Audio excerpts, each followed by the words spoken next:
right, hello, welcome to Believe in Packers. My name is Ahman Green, Green Bay Packers all-time leading rusher, and this is Believe in Packers. So it's also sponsored by FanDuel. And I know it's the middle of the season, middle of the off season, so everybody's like, "What's going on? What happens during this time, right?" But there's mini camps going on. There's at the college level, there's spring ball going on, or even if it was a spring ball happening for most colleges these days with NIL coming in and kind of putting spring ball to the curb. But at the professional level, this is the time of the offseason. We just had the draft with the Packers.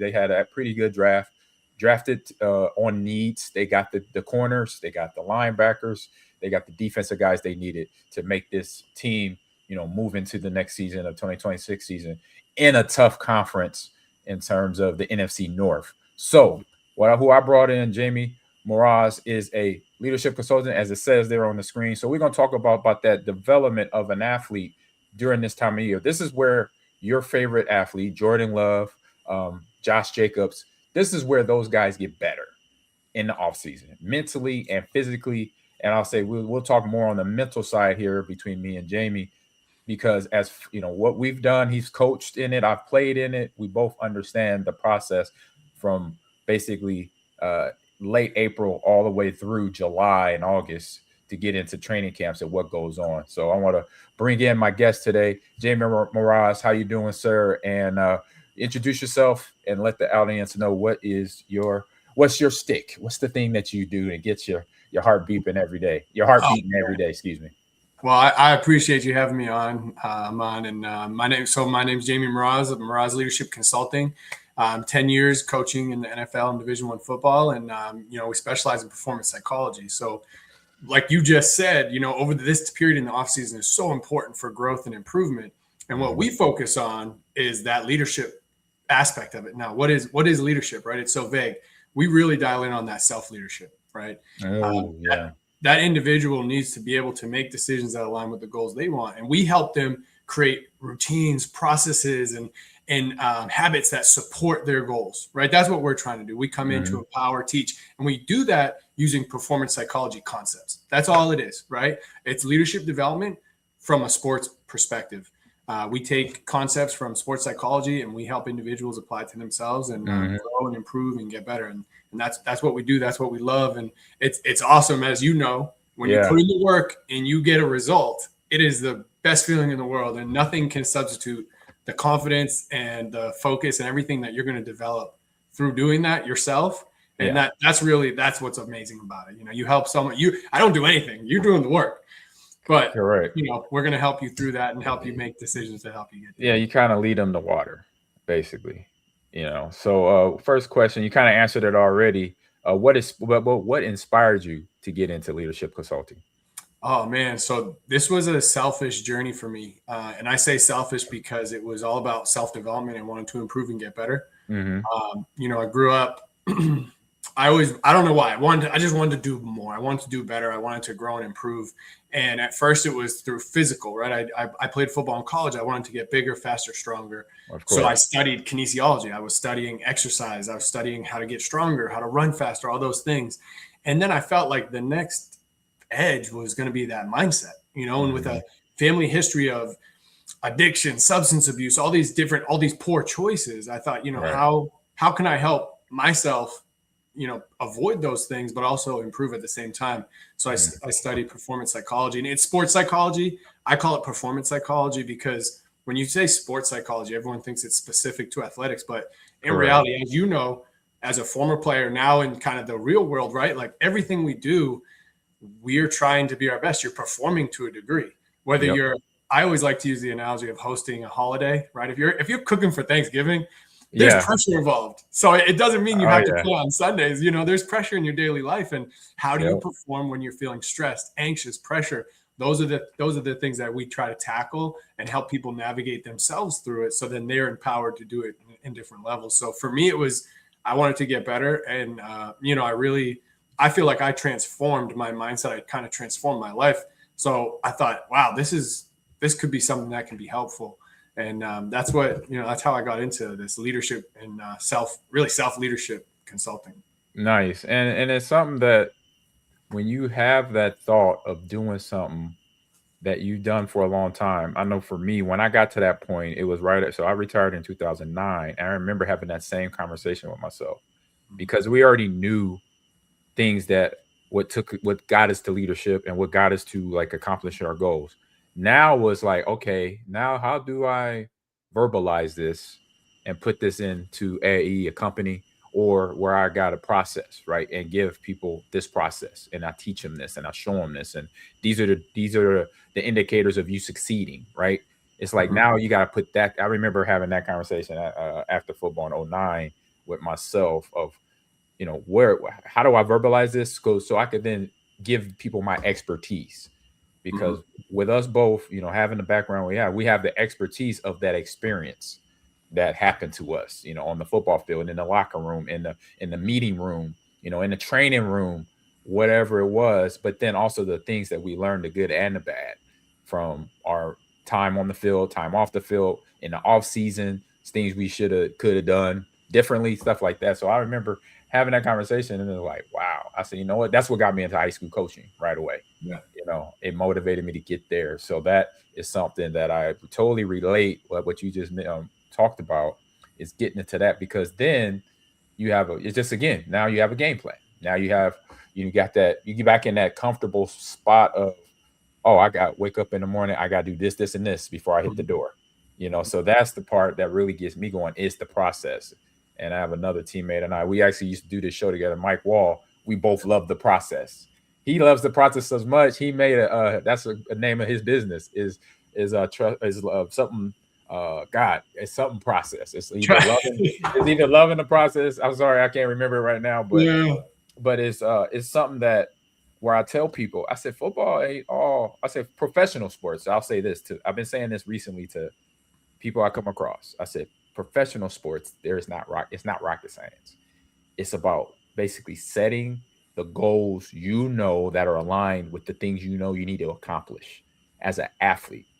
And what you see on TV right now, the product of pro baseball, basketball, football, and all that, some of it ain't good. Some of it is kind of like wonky, and it's because some of these players are not getting the expertise coaching like us that understand the game to the point, to the nth degree, to the science of it, to master it. So that's what I tell people today. So, and what you just said is perfect. Where you said it's not rocket science. A lot of the concepts we discuss are very simple and easy to talk about. It's harder to implement, and it's harder to implement over and over and day after day after day. And that's where I feel like a lot of individuals, come up short, and they don't understand the grind and the longevity and the time it takes. They underestimate how long it's going to take to create the thing that they want to create. And it's hard to stick to it. And that's part of that process. Exactly. So next question here, that will lead me into my next question. So how important is mental conditioning compared to the physical conditioning? Because that's where we're living in both those worlds when we're doing what we're doing as consultants. So this I bet you've heard this before. This might be an old saying. Looks like Tarzan, plays like Jane. Oh, love it. Yes. That's the best. I love it. I had a coach that said that to me, and I was like, I thought about it for a second. I'm like, I know exactly what you get. You're saying that. It might not be, allowed right now. That might be a bad saying. Right, man. PC, correct. Right. But here's the deal. It's like, working out, you can get strong, but it's not going to make you mentally tough. Whereas mentally tough, when you can have the focus and the determination and consistency, sometimes it can make up for physical, areas where you're lacking. And I think that's what some people underestimate, is the power of consistency, which is about mental conditioning, right?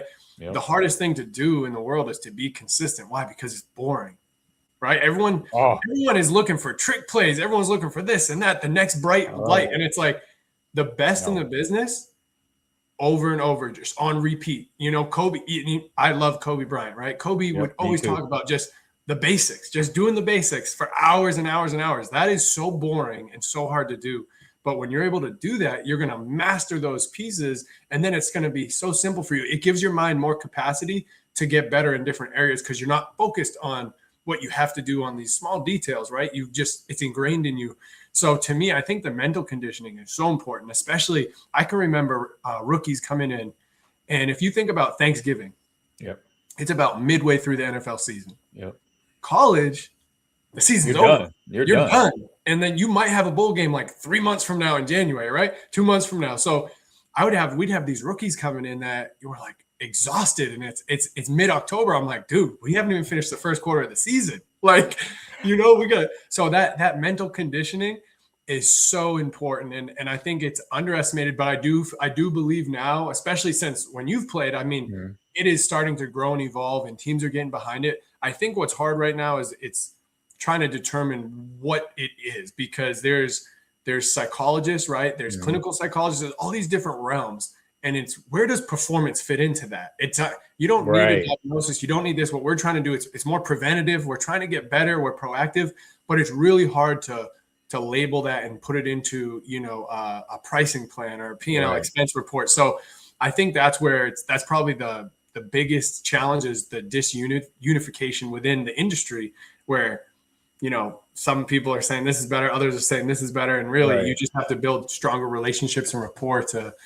get it to catch on. But yeah, I think the mental conditioning aspect is so important and so pivotal. You can work out all you want, you can be big and strong, but at the end of the day, if you can't be consistent and focused when you need to be, that's like the money ball. Do you remember the old All-Star challenges? They would always, if they're doing the 3-point contest, there's the gold ball at the end. It's like, you gotta hit the gold ball. Those other ones are good, but you need this one. And so I feel like that's the mental conditioning aspect is just, it's pivotal. It's huge. And so that brought me to the thought of my days I remember at University of Nebraska. So I was the last class of Nebraska where we were dominant, and I'll say the official, when I say dominant, I mean winning a championship. We were still dominant after I left, probably a good 5 to 10 years. But then after that, that's when we really went downhill. And I remember my first year at Seattle, talking about that mental endurance, right? I remember playing games, and I was the only rookie that wasn't complaining about being tired or being, man, we got a month. Yeah, we got a month baller left. Because I realized for all my 3 years of college, I went to a bowl game, 2 of them being national title games. And so that means my endurance went past December, went into early January. So then when I got to Seattle, even though we didn't go to the playoffs, but December I was like, the season ended in December, and I was like, that's it. Because mentally and physically, I was ready for the rigors of going to a bowl championship game, or a conference championship, and then the bowl championship game. Because remember, in 1996, that's when we started to have the Big 12 championship. We didn't have the Big 8 championship; it was just a game. And then we beat, most likely we beat Oklahoma or Colorado, and then we move on to wait and find out what the national title bowl game we were going to. So when the bowls, Big 12 started, and then that hit, like I said, for me in Seattle, I was just sitting there like, that's all the football we got. Like, I'm looking around for more football. And my rookie teammates were like, bro, like, what's up? I said, I figured it out. I just didn't say it to them like that. I said, look, I played in a lot of bowl games, so my season was still going come December. We had to get ready. We had 2 weeks of practices where that was another 2 football games. Coach Osborne at that time, we would do 80 play scrimmages. I was just going to say, you were probably full pads, 80 to 100 plays. Yeah. Going hard. So it's just like, oh my goodness. But now, like I said, oh my goodness, I was ready to go. I was attentive in meetings, taking my notes, and that right there what got me ready, for everything else that happened, transpired, in my career on that note. So next question here is, what makes someone truly effective, or hold up, I'll change that one. Hold up. What is, because I know you do sales training as well, correct? Yeah. So our business, we have 3 pillars, right? The first one is that executive leadership coaching. And tell us about that. I forgot to ask that question. Tell us about the business. So our 3 pillars, we got, the first one is the executive leadership coaching. And we work with executives in business. And then we also work with a lot of individuals in professional athletics, specifically as they're getting ready to transition out, right?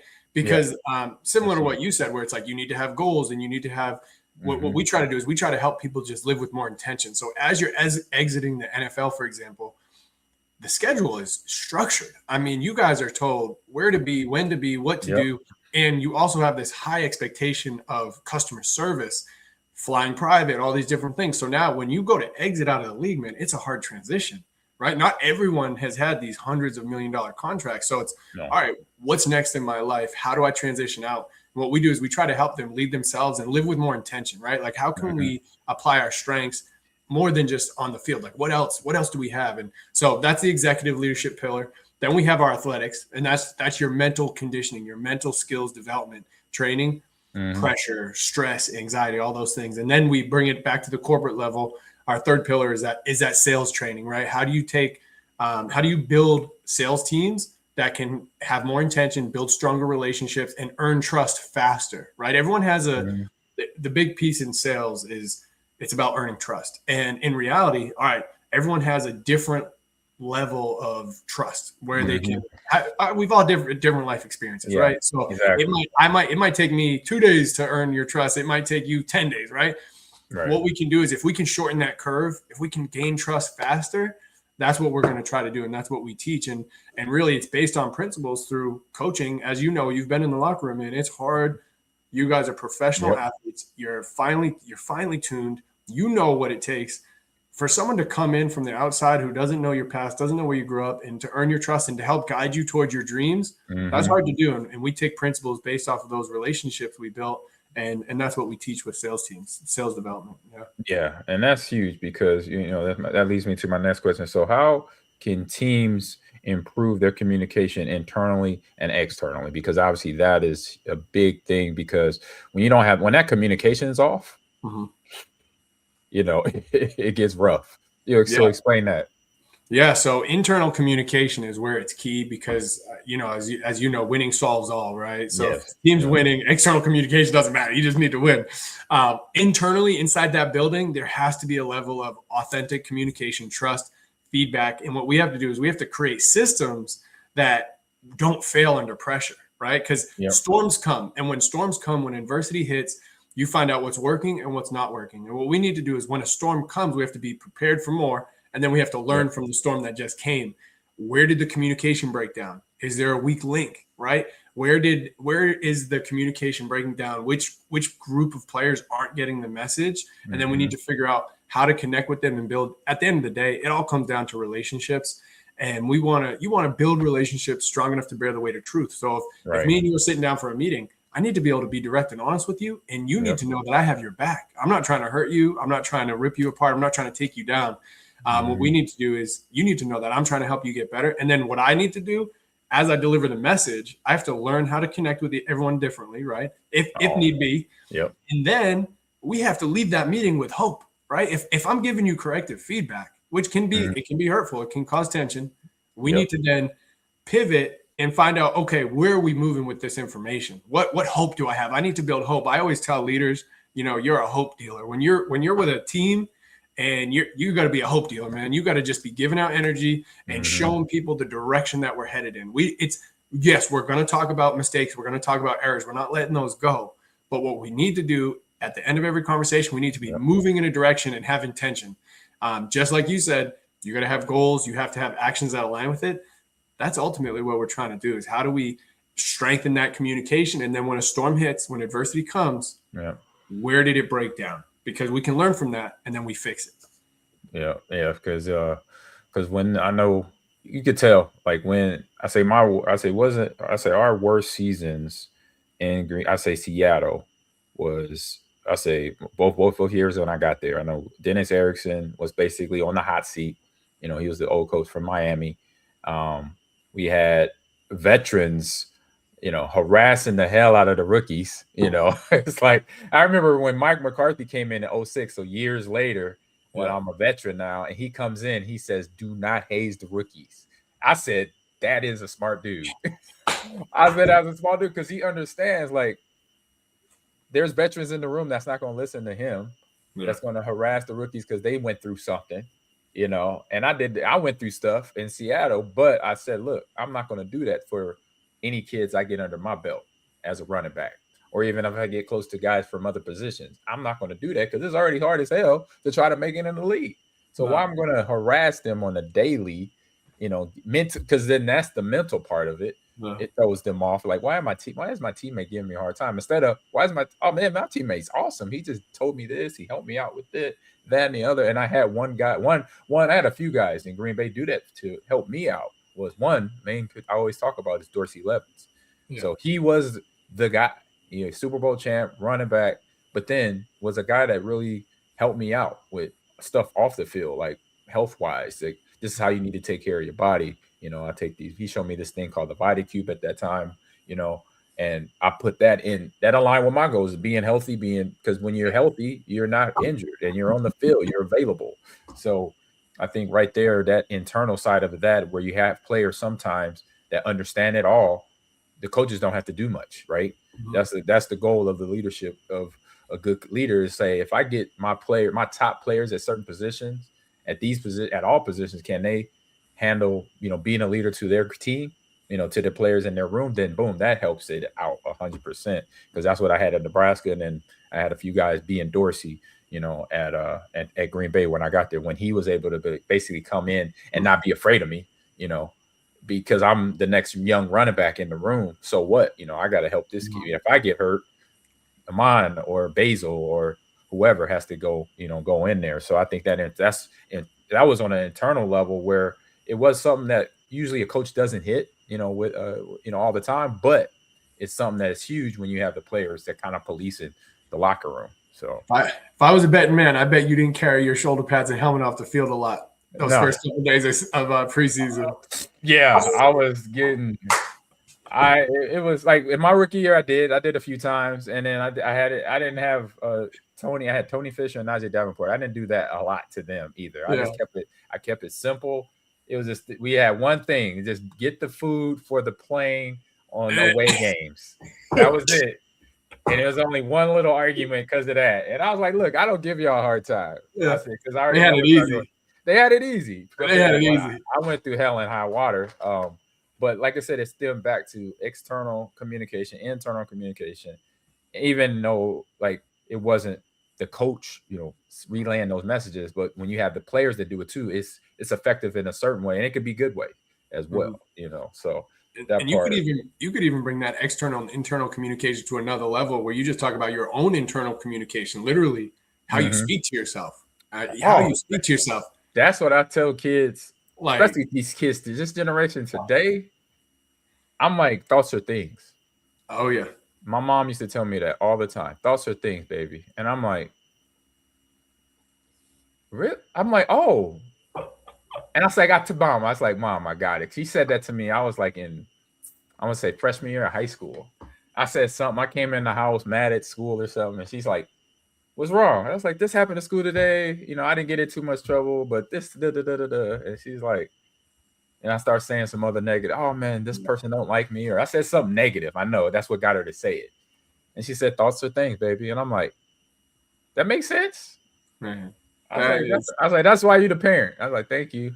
That's amazing. And it's amazing that you like retained it and applied it and stuck. Yeah. Isn't it crazy some of the things that you take that you're like, wow, this was a pivotal thing for me. And it's really funny. I share this story all the time where, I had the same thing. My mom used to always tell me, hey, listen, you got to be your own best friend. At the end of the day, when you lay your head. My mom said that to me too. She'd be like, when you lay your head down on your pillow, it's you, yourself, and you. And if you can't be nice to yourself, like, who's going to be nice to you? Like, you have to be your own best friend. And I tell people all the time, like, that voice inside of your head, how do you describe it? Would you describe them as your best friend, or how would you, like, we all talk to ourselves. You're not crazy. Yes, you do. Yes, you talk do. To yourself. A good person, you ain't crazy. You talk to yourself on the daily, So you're the most important person you talk to every day. Exactly. All right. One more question here to wrap it up, man. A fun one here. What's the best leadership advice you ever received yourself in the flip side of things, flipping it around? So since I already shared my mom's tips about being your own best friend, Coach Coughlin he had this quote above the team meeting room, Abraham Lincoln quote, and he said, give me 6 hours to chop down a tree. I'm going to spend 4 hours sharpening my axe. Ooh, and I like that. I love all about preparation. Ooh, right? I like that. All about preparation. And for me, now at that point, I was already in the NFL. So you could say, like, oh, you you were already there, you made it. And that helped me take my career and everything I wanted to do to like the next level, because it was just all about preparing and building that foundation. And as you know, all week you're preparing for this one game. Everything, all your energy is going into it. And if you can take that approach in other aspects of your life, whether it's a job interview, whether it's a date with your wife, right? Like whatever you're doing. Yep. It goes everywhere. You just prepare. If you prepare, you're going to set yourself apart so much. And I think for me, a lot of people, I didn't realize how many people don't necessarily prepare. And that's a quote for me that stuck out. You obviously, Coach Coughlin's a legend, and we had TC time. Like it was crazy working in the Giants organization, and I loved it. Yeah, I heard about it. I had teammates that played for Coughlin. Trust me, I knew. Oh, yeah. He's a hell of a coach, but he was tough love for sure. So I got to share one story. So during camp, preseason, you don't have a lot of time as a coach. You don't have a lot of time to work out. Nope. So Coach Coughlin used to do 2-a-days. He would work out at 4 a.m, and then he would work out after lunch. He would do like 20 minutes of cardio, Nice. So one morning the schedule was packed. It was a travel day. So I was like, all right, I got to go early. I had to get in there at 4 a.m. And he's the only one in there. And we're working out, and he doesn't really, we just kind of say hi, nothing big. He's working out, I'm working out. 2 days later, he comes up to me and he's like, what's the matter? You can't make it at 4 a.m. anymore? Is that too early for you? And this is like the second preseason game. So now the rest of the year, I came every single day at 4 a.m. and I would pull up to the facility, and I'd see his car out front every time. I'm like, how is he beating me here? Like, how is he beating me? I'm getting here at 3:30 a.m. and he's still beating me. And I come to find out he's sleeping upstairs. So he just parked his car outside. He just had to walk downstairs where I'm driving 30 minutes. And the whole year. So then by like December, I think we might have been out of the playoffs at this point. So a couple other coaches started to come in the morning, and he would start now making fun of them and kind of talking friendly trash, like banter. Yeah, he would look at me and be like, they can't keep up with us, right? And I was like, I was exhausted. I would go to bed at like 9 o'clock every night. I was exhausted. You had to. I just started that process. I had to get up. I had to get there early, and I will say that season he like helped really transform my mind, my mindset, and just the consistency. And working with him was a blessing. And he didn't even necessarily give this advice to me directly. Right. It just happens, and that's organically. That's just being around him. Yeah. Being around him, I just was like, wow, this man is amazing. So that for me was probably one of the best experiences. Oh, that's awesome. Yeah, I had teammates that played with him. Guys went from us to them to the Giants. Gray Rugermeyer, he was there, I think. I'm trying to think. There was a couple, maybe some DBs and receivers. But regardless of the fact, hell of a coach, tough love coach. And I kind of had that in Nebraska. Tom Osborne, he didn't yell a whole lot. He didn't cuss either. But he was a coach. He was going to shoot it to you straight. Charlie McBride was that guy. He was the defensive coordinator. And he would go hard. He would go ham on you. And thank God I wasn't on defense. I probably would have messed up a lot. Maybe or had him in my face or something. But he actually gave me some love on a couple like games we had my sophomore and my junior year. And he's like, passed. And I was like surprised. I was like, oh, he said it as a like we beat Iowa State. I had a hell of a week. I had a week where I got in a car accident, totaled my car. But then, and I had like 8 stitches on my left eye or right eye, whatever which one. Then played the game against Iowa State, had 200 something yards and 2 touchdowns.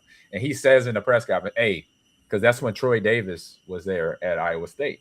Yeah. You remember Troy Davis, Heisman Trophy candidate and all that. And he said, hey, I know they got a good dude over in that locker room, but I'm gonna go put money on our dude in our locker room. He had a hell of a game today. Give that kid some respect. He had a long ass week and he played some football. He said it like that. So I was like, oh, thanks. I was right there about to go on stage and do my presser. And I'm like, oh, I appreciate that, coach. I just looked at you. So it's just, and then coaches doing things like that every now and then, is I think a solid thing here. So last thing before we end up here, Jamey, man, this has been fantastic talk. Where can people find you? Because I know you got a website, you're on social media. Let people know where they can find you and connect with you on that level of leadership consulting. Absolutely. So LinkedIn, Instagram are probably the two best ways, and it's at Jamey Mroz, JameyMroz.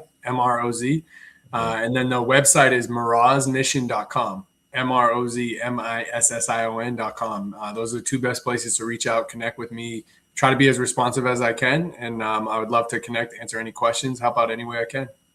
Awesome, man. This is like, I've been smiling the whole show because things you say just like run through my head every day because of either coaches, teachers, or my parents putting in my head years ago. And like in the one you just right at the end, your last story, I remember a coach or someone saying to me, "Hey, in the off season, if you're not working, somebody else is." Mm-hmm. And so I just picture Ricky Williams, Right. Mm-hmm. all the guys that was playing around my time, Marshall Faulk, Ricky Williams, Priest Holmes, you know, everybody starting 32 running backs in the league. Oh, the day I'm like, oh man, I got to get up. I got to go. I got to go run a hill real quick. I was just like that all the time during my off season, my playing days. So I definitely respect that mindset because if you're not working, somebody else is. And a lot of times those rookies are coming in behind you trying to take your spot all day. You can't. And then as a veteran, mentally, you gotta let it just. You know what? It is what it is. Like I just took it as a challenge. I said, no, they drafting the next guys right here. I mean, I get drafted to Seattle. Me and Michael Black, 2 running backs. He played at Washington State. The next year, they draft another 1 running back. So I knew right away it's about being available and who's going to put out the work. Who's going to make the work, and be positive and be successful with the work. So you had to be ready to go, veteran or not. So the best ability is availability. That's another one. Click it. So Jamey, man, appreciate you coming in here on Believe in Packers, giving us fans something a little different, but some good stuff as usual here on Believe in Packers, as I always do. So this is Ahman Green, Green Bay Packers all-time leading rusher. This show is sponsored by FanDuel right there. So check us out. This video will be up, and make sure you sub over at Believe in Packers and Ahman Green's Gamers Now. So everybody, hope you have a great time. Jamey, thanks for coming in, and we'll catch you guys on the next show. Peace. Thank you.